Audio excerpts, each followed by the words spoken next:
Je vais vous raconter quelque chose. Quelque chose que je n'ai jamais vraiment réussi à mettre en mots. Pas comme ça. Pas en entier. Pendant longtemps, j'ai pensé que tout ça venait de moi. De mon enfance, de cette maison, de ce qu'on vivait à l'époque. Je me suis dit que c'était des cauchemars, que j'avais imaginés. Mais il y a des détails, trop précis. Des choses que je ne pouvais pas inventer à cet âge-là. Et surtout, il y a ce que ma mère a vu, elle aussi. Et ça ne s'explique pas. Je m'appelle Simon. Je suis né en 1980 dans une petite ville côtière du sud de l'Angleterre. Ma mère, elle, venait de Suisse. Elle et mon père s'y étaient installés à la fin des années 70, après la naissance de ma sœur. Et puis moi, j'arrive, dernier de la famille. Mon père était violent, très violent. Il est parti quand j'avais à peu près 3 ans, laissant ma mère seule avec 2 enfants et une montagne de dettes. Elle a travaillé d'arrache-pied pour qu'on s'en sorte. 2 emplois parfois, sans jamais se plaindre. La maison était lourde à cette époque, lourde de tension, de colère rentrée, d'une tristesse qu'on ne nomme pas quand on est enfant. Un psychologue vous dirait peut-être que tout ce que je vais vous raconter n'était que le fruit de l'imagination d'un petit garçon perturbé. Et je ne peux pas complètement exclure ça, honnêtement. Mais voilà ce que je sais. Ces souvenirs, ils sont là, nets, précis, aussi vivants aujourd'hui que le jour où ils se sont produits. Et c'est pour ça que je vous en parle. Mes premiers souvenirs remontent au berceau. Je sais que ça paraît impossible. La plupart des gens ne croient pas. Mais c'est comme ça. Je me souviens de la nuit, de dormir, et puis d'être brutalement réveillé par quelque chose qui criait mon prénom. Pas doucement, pas pour me rassurer. Non. D'une façon sèche, soudaine, presque agressive. Comme ça. Et alors je restais immobile dans mon lit, le cœur qui tambourinait dans ma poitrine, trop effrayé pour bouger d'un millimètre. Ma mère m'a dit plus tard qu'elle entrait parfois dans ma chambre la nuit et qu'elle me trouvait couché sur le ventre, les genoux ramenés sous la poitrine, le visage enfoui sous l'oreiller, comme si j'avais essayé de disparaître dans le matelas. Elle ne savait pas quoi penser. Elle mettait ça sur le compte du nourrisson, de la position, de je ne sais quoi. Mais il y avait autre chose. Quand elle me prenait dans ses bras pour me donner le biberon, je tendais le biberon par-dessus son épaule, vers le coin de la pièce. Et quand elle me demandait à qui je l'offrais, je répondais toujours la même chose. Bama, Bama. C'est comme ça qu'elle a interprété le mot mauvais homme, mauvais homme. Plus tard, quand j'ai su vraiment parler, je les ai appelés autrement. Les hommes noirs. Et aujourd'hui encore, c'est le seul terme qui me paraît juste. Même si au fond, ce n'étaient pas vraiment des hommes. Plutôt des choses, des formes. Quelque chose qui ressemblait à des hommes, mais faite d'ombre.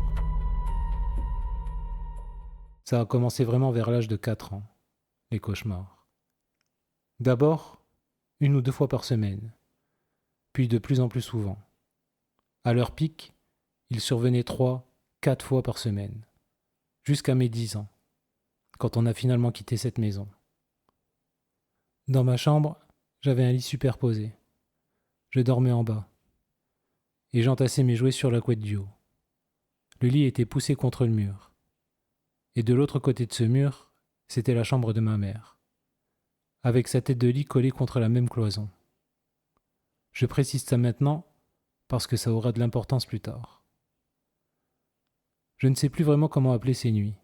Cauchemar, vision, expérience. La frontière, elle n'a jamais été claire. Parce que souvent, je me réveillais en pleine nuit. Je voyais quelque chose, et alors, je m'enroulais dans ma couette. Complètement. Comme une chrysalide. Un petit cigare, disait ma mère quand elle me retrouvait le matin. C'était ma seule façon de me protéger. La seule chose que je pouvais faire. Et au matin, je n'étais jamais certain. Était-ce réel? Un rêve? Les deux à la fois? Je ne sais toujours pas. Souvent, la nuit, je les voyais. Ma fenêtre donnait sur la rue. Il y avait un lampadaire juste dehors. Même avec les rideaux tirés, une lumière orangée filtrait dans la chambre, suffisamment pour distinguer les contours. Et dans ce coin de la pièce, ils étaient là. 2 silhouettes, entièrement noires. Pas de chapeau, pas d'yeux brillants, juste du noir, de la forme. L'un était très grand, avec une tête allongée, presque ovale. L'autre était plus petit, plus trapu, avec une tête ronde. Il ne bougeait pas. Il se contentait d'être là. Le cauchemar, lui, suivait toujours le même schéma. Ça commençait dehors. Je rentrais à la maison avec ma mère. On revenait des courses, peut-être. On approchait de la porte, et là, je levais les yeux. Le ciel était rouge. Rouge comme une brûlure. Rouge comme quelque chose qui ne devrait pas exister. Et les nuages, ils traversaient le ciel à toute allure. Trop vite. Beaucoup trop vite. Cette image, ce ciel rouge, ces nuages qui filaient, ça m'emplissait d'une terreur immédiate, une peur profonde, instinctive. Je pressais ma mère d'entrer. Vite. Il fallait rentrer. On franchissait la porte et elle disparaissait. D'un coup. Sans transition. Je me retrouvais seul. Seul dans la maison. Plongé dans cette lumière étrange. Ce crépuscule gris. Ni vraiment clair, ni vraiment sombre. Je montais l'escalier en courant. Je claquais la porte de ma chambre. Je regardais par la fenêtre. Le ciel était toujours rouge. Les nuages allaient encore plus vite. Alors j'essayais d'allumer la lumière. Rien. L'interrupteur ne répondait pas. C'était leur signe. Leur façon d'annoncer qu'ils étaient là. Et puis venait ce que j'appelais la terreur. Une vague qui remontait le long de ma nuque, comme une décharge. Des frissons sur toute la peau. Une chair de poule profonde, pas normale. Quelque chose qui traversait le corps d'un seul coup. Je sortais de ma chambre, j'ouvrais la porte et je marchais vers l'escalier. Pas parce que je le voulais, mais parce que il fallait. Comme si quelque chose me guidait. Comme si j'étais en train de suivre un chemin déjà tracé. L'escalier descendait tout droit. Un mur d'un côté, la rampe de l'autre. Et en bas, le noir. Un noir total, un noir épais. Un noir qui avalait tout. Je m'arrêtais en haut et j'entendais les chuchotements. Des voix indistinctes. Je ne comprenais pas les mots, mais je comprenais l'intention. Quelque chose de mauvais. Quelque chose de profondément mauvais. Et la terreur revenait. Encore. Plus forte. Et j'avais besoin de sauter. Une envie irrésistible. Comme un ordre. Comme si mon corps ne m'appartenait plus. Alors je sautais. Je tombais. Et en tombant, quelque chose changeait. Mon élan ralentissait. Mon corps pivotait. Je me retrouvais sur le dos, les yeux tournés vers le haut, vers ce carré de lumière lointain, en haut de l'escalier. Et autour de moi, le noir. Et dans ce noir, 2 bras. Ils sortaient de l'obscurité. Ils se refermaient autour de ma taille, et ils me tiraient vers le fond, vers quelque chose que je ne voyais pas. Je me réveillais en hurlant. Toujours à ce moment-là. Toujours. Mais les nuits les plus difficiles, ce n'étaient pas les cauchemars. C'était autre chose. Je me réveillais, brutalement, et la terreur était déjà là. Avant même d'ouvrir les yeux. Je me retournais, et il était là, à côté de mon lit, agenouillé. Je ne pouvais plus bouger, plus du tout. Comme si tout avait été coupé. Le lien entre mon cerveau et mon corps. Impossible de crier. Impossible de lever un bras. Rien. J'appelais ça être désactivé. La chose soulevait les draps, prenait mon corps et me portait, hors de ma chambre, dans le couloir, dans l'escalier, vers la cuisine. Je me souviens d'une fois, très clairement. Elle me portait dans la cuisine, Je regardais vers le haut, vers ce qui aurait dû être son visage, mais il n'y avait rien. Pas de traits, pas d'yeux, rien. Juste du noir. Et pourtant, je savais. Je savais qu'il souriait. Je le sentais, sans le voir. Et j'essayais de crier, de toutes mes forces, du plus profond de mes poumons. Mais aucun son ne sortait. Rien. Une autre nuit, le même début. La terreur. L'interrupteur qui ne fonctionne pas. Je sors sur le palier et là, j'entends quelque chose depuis la chambre de ma sœur. Un bruit sourd, un mouvement. Quelque chose qui se débat. Pas de voix, juste un son étouffé, comme un corps qui lutte. Je m'approche de sa porte, elle est fermée. Je respire, je prends mon élan et j'enfonce la porte. La chambre est plongée dans le noir, total, je ne vois rien. Mais je me jette en avant et je touche quelque chose, une créature. Sa peau, ce n'était pas de la peau, c'était autre chose. Quelque chose de caoutchouteux, irrégulier, des bosses, des plaques. Comme un mélange entre un masque d'Halloween et la peau d'un crapaud. Quelque chose de pas humain, pas du tout humain. Et au moment où je la touche, je m'éteins. Mon corps devient inutile, vide. Elle me ramasse, me porte et repart. Et après ça, plus rien. D'autres nuits encore, il n'y avait rien à voir. Pas de silhouette, pas de forme, juste une douleur. Un coup, dans le dos, dans les côtes. Brutal, précis. Comme un doigt qui s'enfonce avec force dans la chair. Mais ça ne venait pas de l'air, pas du côté ouvert du lit. Ça venait du mur, toujours du mur. Une douleur chaude, qui restait, qui pulsait. Pendant plusieurs minutes, allongé, immobile, les yeux ouverts, le cœur qui battait trop fort.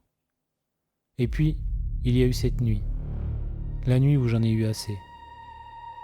Je sentais quelque chose sortir du mur, glisser lentement sur le matelas, vers moi. Je savais ce que c'était. Une main, sa main.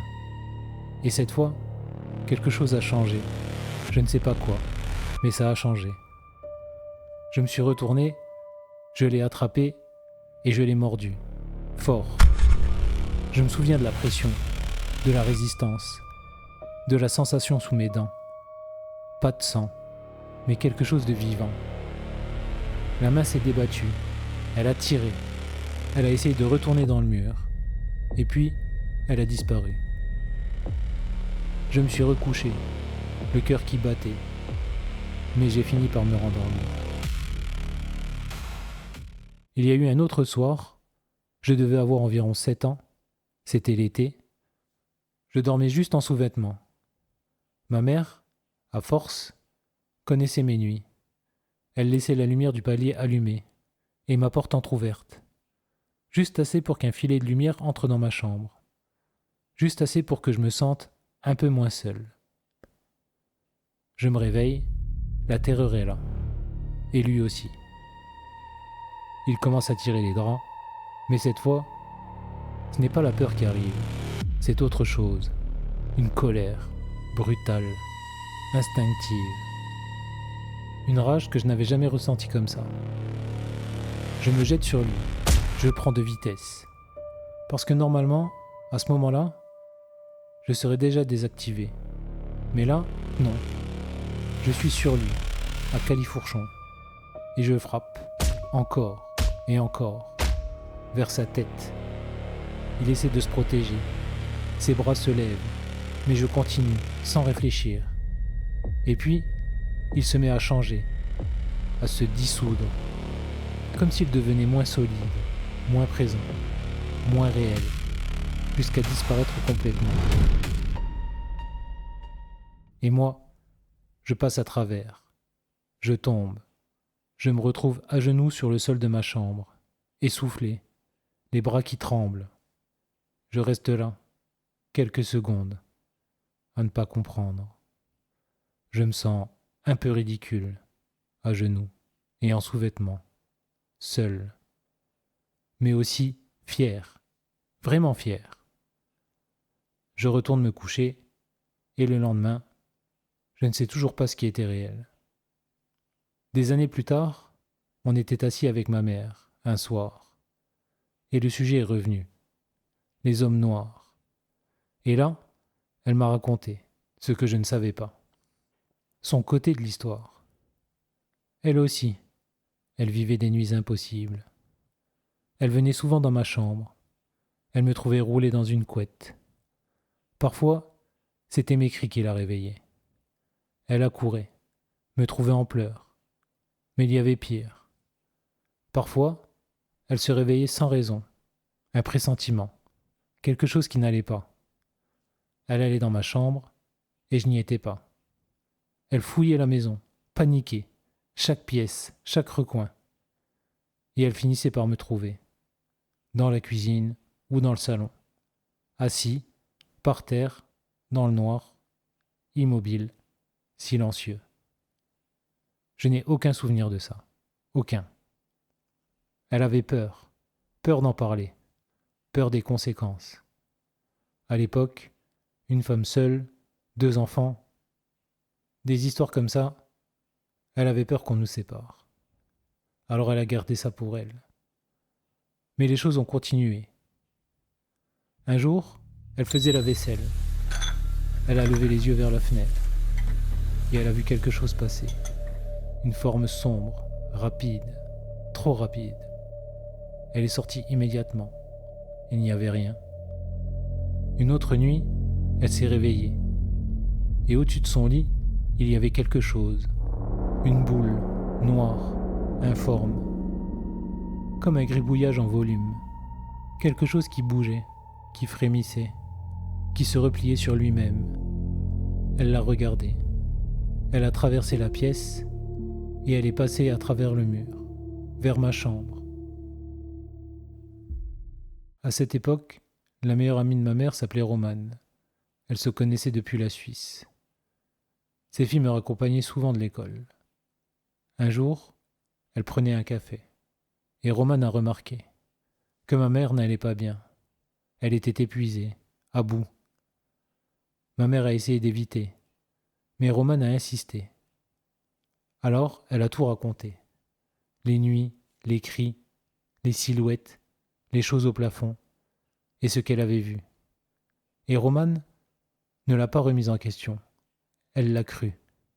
Elle lui a parlé de quelque chose, d'une communauté qu'elle avait connue, en Suisse, des Roms.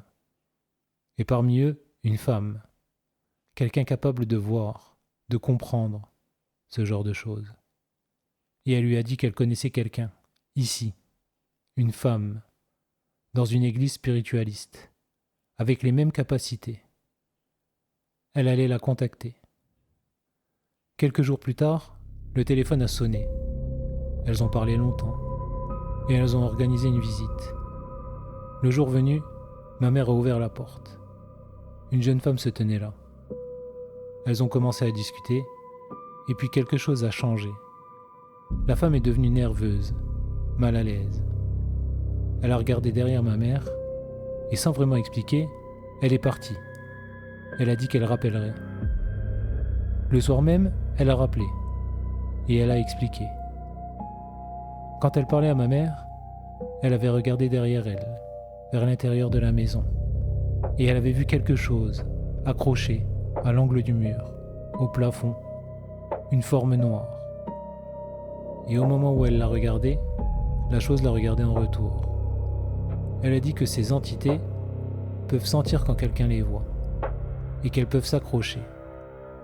Elle n'était pas prête, pas à ça. Mais elle en était sûre. Il y avait quelque chose dans cette maison, et ce n'était pas bienveillant. Elle reviendrait, mais pas seule. En attendant, elle a conseillé à ma mère d'aller dans une boutique, ésotérique, en ville. Elle donnerait le nom à l'avance. Quelques jours plus tard, ma mère y est allée. Une boutique remplie d'objets étranges, encens, cristaux, Talisman. Un vieil homme l'attendait. Il l'a emmené à l'arrière, derrière un rideau. Il a sorti un vieux livre, lourd, ancien. Il a tourné les pages, lentement, et il s'est arrêté. Il a montré une page à ma mère, et il lui a demandé si c'était ça, si c'était ce que son fils voyait. Ma mère est devenue pâle. Sur la page, il y avait des silhouettes, sombres, plusieurs, certaines avec des yeux, d'autres sans, et l'une d'elles portait un chapeau. Ma mère a confirmé, sans hésiter. Une visite a été organisée, rapidement. La semaine suivante, ils sont venus, la jeune femme et le vieil homme. Cette fois, ils sont entrés. Ma mère les a conduits à l'étage, dans ma chambre. Je jouais. Je ne me souviens de rien. Pas de leur présence, pas de ce moment, rien. Après quelques échanges, le vieil homme a demandé à ma mère de me faire sortir, d'aller jouer dehors. Il faisait beau, je suis sorti, sans savoir. Et c'est là que tout s'est joué. La femme s'est tournée vers ma mère. Sa voix avait changé, plus grave, plus assurée. Elle a pointé le mur, celui du côté de mon lit. Elle a dit qu'il y avait un passage, un point d'entrée, quelque chose d'ouvert, depuis longtemps. Elle a expliqué que plusieurs entités passaient par là, qu'il était possible que quelqu'un, dans cette maison, ait utilisé quelque chose, une planche ou autre chose, et qu'elle n'avait jamais été refermée correctement. Elles avaient choisi cet endroit, précisément, parce qu'il se trouvait entre deux pièces, entre deux présences, entre une mère et son enfant. Un point de liaison, un endroit parfait. Elle a expliqué qu'elle se nourrissait des émotions, de la tension, de la peur, de tout ce qui existait déjà dans la maison. Et plus elle se nourrissait, plus elle devenait forte, plus elles apparaissaient, plus elles provoquaient de peur. Et cette peur les nourrissait encore. Un cycle. Et puis, elle a dit quelque chose de plus grave. L'une d'elles était en train de s'approcher, trop près de moi. Elle a dit que si ça continuait, si rien ne changeait, elle pourrait s'attacher, s'accrocher, définitivement. Et si ça arrivait, elle me suivrait toute ma vie. Elle ferait partie de moi, de tout. Ils ont dit qu'ils pouvaient intervenir, faire quelque chose, atténuer, freiner, mais pas stopper complètement. Pas ici, pas dans cette maison. La seule vraie solution, c'était de partir. Ma mère n'a pas attendu, pas longtemps. On a quitté la maison, on a quitté la ville, définitivement. On s'est installé ailleurs, dans une autre maison, quelque part dans le Sussex.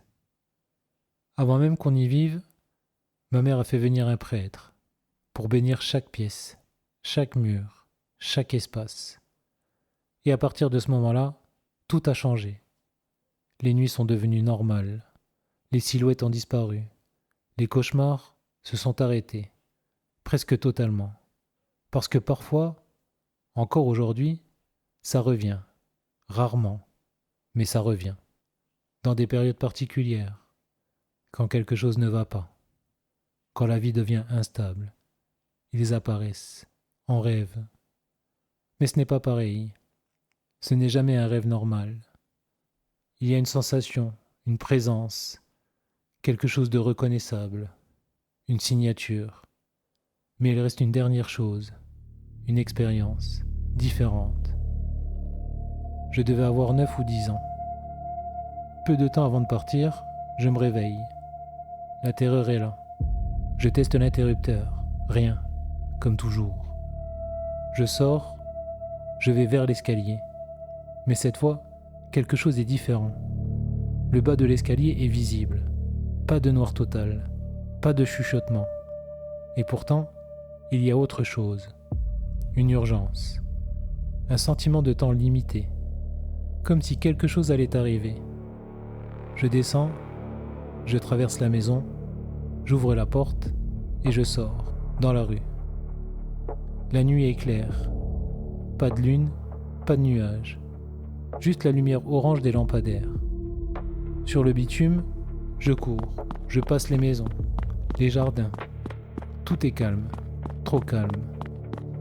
J'arrive au bout de la rue, je tourne et je me cache, derrière un mur. Il y a un bruit, un bourdonnement, lointain au début, puis de plus en plus présent. Je regarde, juste un peu, par-dessus le mur, et je le vois. Au-dessus de ma maison, une forme, ronde, pleine, comme un œuf, mais pas naturel, suspendu, silencieux.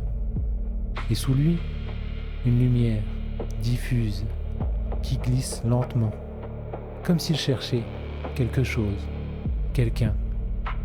Et puis la lumière change de direction, vers moi.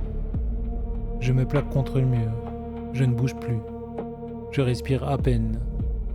Je regarde encore, la forme avance, lentement, dans ma direction. Il m'avait trouvé. Et après ça, plus rien. Le souvenir s'arrête là. Des années plus tard, je suis retourné là-bas, pour le travail. J'avais du temps. Alors j'y suis allé. La rue n'avait presque pas changé. Les maisons étaient les mêmes. Même les détails. Une roue en bois accrochée sur une façade. Toujours là. Je marche, je refais le chemin, j'arrive au bout, je tourne et je trouve le mur. Le même. Je m'appuie dessus et je regarde. Exactement la même vue. La même perspective. Chaque maison, chaque angle. Tout. Identique. Et là, la question revient. La même. Toujours la même. Si c'était un rêve, comment j'aurais pu savoir? Si cette histoire t'a plu, pense à t'abonner, à liker ou à laisser un commentaire. De nouvelles histoires arrivent. Et surtout, ne ferme pas les yeux.